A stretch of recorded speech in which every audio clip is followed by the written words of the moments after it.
Obeying the Gospel, January 28th. The importance of Jesus' miracles. Now Jesus did many other signs in the presence of the disciples, which are not written in this book. But these are written so that you may believe that Jesus is the Christ, the Son of God, and that by believing you may have life in his name. John 20, 30, and 31. Claims as radical as those made by Jesus of Nazareth require strong support.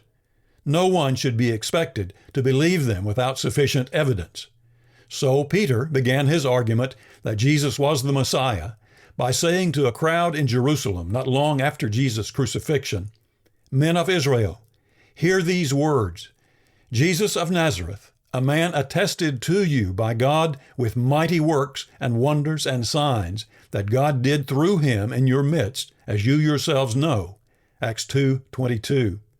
The miraculous deeds the dwellers in Jerusalem knew Jesus had performed attested to the veracity of an astonishing fact.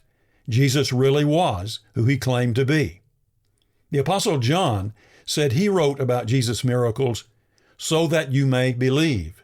In other words, the miracles of Jesus, which had been seen by many eyewitnesses, including his enemies, authenticated the truth of what he claimed about himself.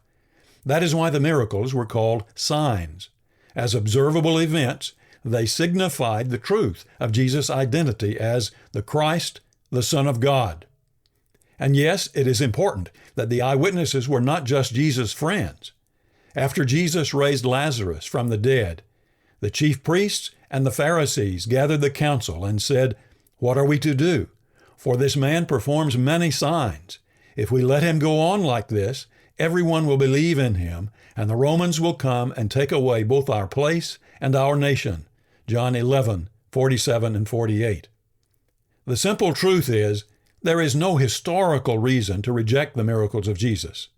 Even before looking at the records, we may have already made a decision that miracles cannot take place, and if so, no amount of historical evidence will convince us. But if we let the evidence speak, we see that we can't discredit Jesus' miracles without resorting to explanations that would be even harder to believe than the miracles themselves.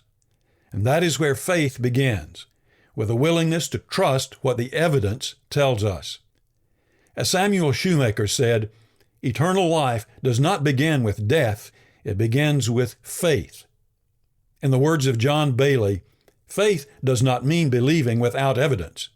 It means believing in realities that go beyond sense and sight, for which a totally different sort of evidence is required.